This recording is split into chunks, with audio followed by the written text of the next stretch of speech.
Hi friends, అందరికీ మిరియాల రసం పెడతాను ఫ్రెండ్స్. ఎలా పెట్టాలో చూపిస్తాను చూడండి.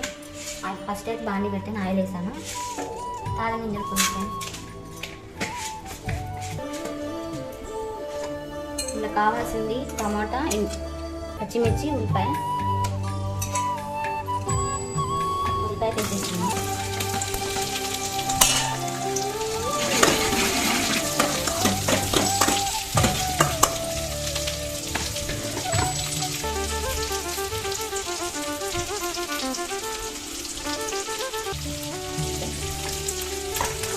ఇలా చేసుకుంటే రసంతో తినేస్తుంది. ఏ అవసరం ఫ్రై కూడా ఏం అవసరం లేదు.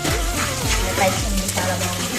మిరియాల రసం ఏదన్నా తినలేకపోయినప్పుడు, ఒంట్లో ఏదైనా హెల్త్ బాగోకపోతే, నోట్ చేసేది ఉన్నప్పుడు ఇలా చేసుకొని తిరుగుతుంది. చాలా అంటే చాలా బాగుంది.